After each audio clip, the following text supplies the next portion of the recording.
ಗಮನಿಸ್ತಾ ಇದ್ದೀವಿ. ಈಗ ರಾಜ್ಯ ರಾಜಕಾರಣದಲ್ಲಿ ಒಂದು ಮಹತ್ತರ ಬೆಳವಣಿಗೆ ಆಯಿತು. ಸಿದ್ದರಾಮಯ್ಯನವರು ತಮ್ಮ ಸ್ಥಾನಕ್ಕೆ ರಾಜೀನಾಮೆಯನ್ನ ಕೊಟ್ಟರು. ಇನ್ನು ದೆಹಲಿ ಅಂಗಳದಲ್ಲೂ ಕೂಡ ರಾಜಕೀಯ ಚಟುವಟಿಕೆಗಳು ಗರಿಗೆದರಿದೆ. ರಾಜೀನಾಮೆ ಅಂಗೀಕಾರ ಮಾಡಿದ್ದಾರೆ ರಾಜ್ಯಪಾಲ ಥಾವರ್ ಚಂದ್ ಗೆಹ್ಲೋಟ್ ಅವರು. ರಾಜೀನಾಮೆ ಅಂಗೀಕಾರ ಮತ್ತು ಸಂಪುಟ ವಿಸರ್ಜನೆಯಾಗಿದೆ. ಸಂಪುಟ ವಿಸರ್ಜನೆಯ ಬಗ್ಗೆ ಗೆಜೆಟ್ ಅಧಿಸೂಚನೆ ಪ್ರಕಟ. ಸಿದ್ದರಾಮಯ್ಯನವರು ನೀಡಿದ ರಾಜೀನಾಮೆ ಪತ್ರವು ಕೂಡ TV9ಗೆ ಲಭ್ಯವಾಗಿದೆ. ರಾಜ್ಯಪಾಲರ ವಿಶೇಷ ಕಾರ್ಯದರ್ಶಿಗಳಿಗೆ ರಾಜೀನಾಮೆ ಪತ್ರವನ್ನ ಸಿದ್ದರಾಮಯ್ಯನವರು ಹಸ್ತಾಂತರ ಮಾಡಿದ್ರು. ಆದರೆ ಸಿದ್ದರಾಮಯ್ಯನವರು ರಾಜೀನಾಮೆ ಪತ್ರವನ್ನ ಲೋಕಭವನಕ್ಕೆ ಕೊಡೋದಕ್ಕೆ ತೆರಳಿದಂತಹ ಸಂದರ್ಭದಲ್ಲಿ ರಾಜ್ಯಪಾಲರು ಇರಲಿಲ್ಲ. ಕಾರಣಾಂತರಗಳಿಂದಾಗಿ ಅವರು ಬೇರೆ ಕಡೆ ಹೋಗಿದ್ರು. ಸಂಬಂಧಿಕರ ಅನಾರೋಗ್ಯದ ನಿಮಿತ್ತ ಅವರು ಮಧ್ಯಪ್ರದೇಶದ ಇಂದೋರ್ಗೆ ಹೋಗಿದ್ರು ಅನ್ನೋದು ಗೊತ್ತಾಗಿದೆ. ಅವರು ಬಂದ ತಕ್ಷಣ ರಾಜೀನಾಮೆಯನ್ನು ಅಂಗೀಕಾರ ಕೂಡ ಮಾಡಿದ್ದಾರೆ. ಗಮನಿಸ್ತಾ ಇದ್ದೀರಿ, ಸಿದ್ದರಾಮಯ್ಯನವರು ರಾಜೀನಾಮೆ ಸಲ್ಲಿಕೆ ಮಾಡಿದಂತಹ ಆ ಪ್ರತಿಯನ್ನು ಒಂದು ಕಡೆ ನೋಡ್ತಾ ಇದ್ದೀರಿ. ಮತ್ತೊಂದು ಕಡೆ ಲೋಕಭವನದಲ್ಲಿ ರಾಜೀನಾಮೆ ಪತ್ರವನ್ನು ಹಸ್ತಾಂತರ ಮಾಡಿದಂತಹ ಕ್ಷಣ.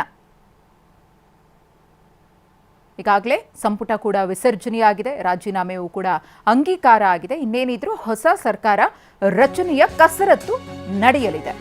ಸಿದ್ದರಾಮಯ್ಯ ರಾಜೀನಾಮೆ ಬೆನ್ನಲ್ಲೇ ಸಂಪುಟ ವಿಸರ್ಜನೆ.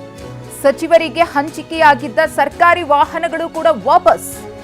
ನೆಕ್ಸ್ಟ್ ಸಚಿವ ಸಂಪುಟ ರಚನೆಯಾಗೋವರೆಗೂ ಕೂಡ ಸರ್ಕಾರಿ ವಾಹನಗಳನ್ನು ಬಳಸುವಂತಿಲ್ಲ. ಸರ್ಕಾರಿ ನಿವಾಸದ ನಾಮಫಲಕಗಳನ್ನು ಕೂಡ ತೆರವು ಮಾಡಲಾಗಿದೆ. ಇನ್ನೆಲ್ಲರೂ ಕೂಡ ಅಂದರೆ ಯಾರೆಲ್ಲ ಸಚಿವರಾಗಿದ್ರು ಅವರೆಲ್ಲರೂ ಕೂಡ ಸಂಪುಟ ವಿಸರ್ಜನೆಯಾಗಿರುವ ಹಿನ್ನೆಲೆಯಲ್ಲಿ ಮಾಜಿ ಸಚಿವರುಗಳು ಸತೀಶ್ ಜಾರಕಿಹೊಳಿ ಸರ್ಕಾರಿ ಮನೆಯಲ್ಲಿದ್ದ ಬೋರ್ಡ್ ತೆರವು ಮಾಡಲಾಗಿದೆ. ಗಮನಿಸ್ತಾ ಇರಬಹುದು, ನಾಮಫಲಕಕ್ಕೆ ಪೇಪರನ್ನು ಅಂಟಿಸಿ ಸಿಬ್ಬಂದಿ ಮುಚ್ಚಿದ್ದಾರೆ.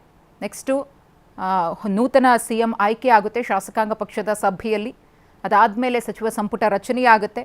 ಹೊಸ ಸಚಿವರು ಬರ್ತಾರೆ. ಯಾರಿಗೆ ಸಚಿವ ಸ್ಥಾನ ಸಿಗುತ್ತೆ ಅದಾದಮೇಲೆ ಅವರಿಗೆ ಸರ್ಕಾರಿ ಕಾರ್ಗಳಿರಬಹುದು ಮತ್ತು ಬಂಗ್ಲೆಗಳು ಹಂಚಿಕೆಯಾಗುತ್ತೆ.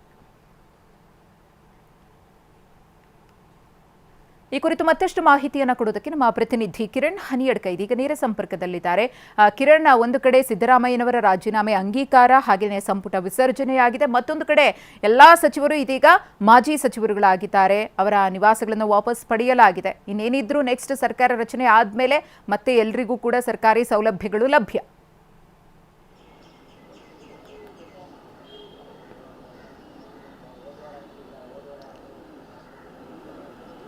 ಮಧುಶ್ರೀ, ಇವತ್ತು ಬೆಳಗ್ಗೆ ರಾಜ್ಯಪಾಲರು ಮುಖ್ಯಮಂತ್ರಿ ಸ್ಥಾನಕ್ಕೆ ಸಿದ್ದರಾಮಯ್ಯ ನೀಡಿದಂತಹ ರಾಜೀನಾಮೆ ಪತ್ರವನ್ನು ಅಂಗೀಕಾರ ಮಾಡದಂತಹ ಬೆನ್ನಲ್ಲೇ ಈಗ ರಾಜ್ಯ ಸಚಿವ ಸಂಪುಟ ಕೂಡ ವಿಸರ್ಜನೆಗೊಂಡಿದೆ. ತಕ್ಷಣದಿಂದಲೇ ಜಾರಿಗೆ ಬರುವಂತಹ ರೀತಿಯಲ್ಲಿ ಇಲ್ಲಿ ಸಚಿವ ಸಂಪುಟ ವಿಸ್ತರಣೆಯಾಗಿದೆ. ಹೀಗಾಗಿ ಸಂಬಂಧಪಟ್ಟಂತಹ ಸಚಿವರು ಇದ್ದವರು ಯಾರ್ಯಾರಿದ್ರೆ ಎಲ್ಲರೂ ಕೂಡ ತಮಗೆ ನೀಡಿದಂತಹ ಸರ್ಕಾರಿ ಸೌಲಭ್ಯಗಳಿಂದ ಅದೆಲ್ಲವನ್ನು ಕೂಡ ತಕ್ಷಣಕ್ಕೆ ವಾಪಸ್ ಮಾಡಬೇಕಾಗತ್ತೆ ಮತ್ತು ಅದು ಪ್ರಕ್ರಿಯೆ ಕೂಡ. ಹಾಗಾಗಿ ಇವತ್ತು ಬೆಳಗಿನಿಂದಲೇ ಯಾವಾಗ ಸಚಿವ ಸಂಪುಟ ವಿಸರ್ಜನೆ ಆಗುವಂತಹ ಅಧಿಕೃತ ಗೆಜೆಟ್ ನೋಟಿಫಿಕೇಶನ್ ಆಯಿತು, ಆವಾಗಿನಿಂದಲೇ ಸಚಿವರುಗಳು ತಾವು ಬಳಸ್ತಿದ್ದಂತಹ ಸರ್ಕಾರಿ ವಾಹನಗಳನ್ನು ವಾಪಸ್ ಮಾಡುವಂತಹ ಒಂದು ಪ್ರಕ್ರಿಯೆಯನ್ನು ಆರಂಭಿಸಿದ್ದಾರೆ.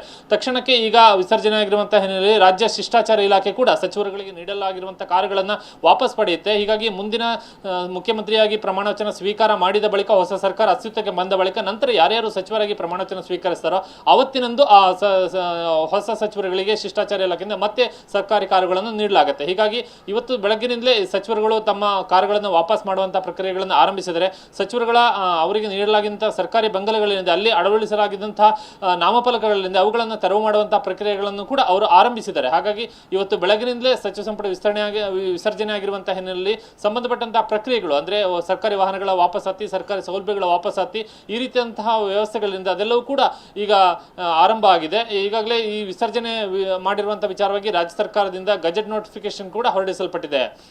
ಮಧುಶ್ರೀ, ಧನ್ಯವಾದ ಕಿರಣ್ ತಮ್ಮೆಲ್ಲ ಮಾಹಿತಿಗಾಗಿ.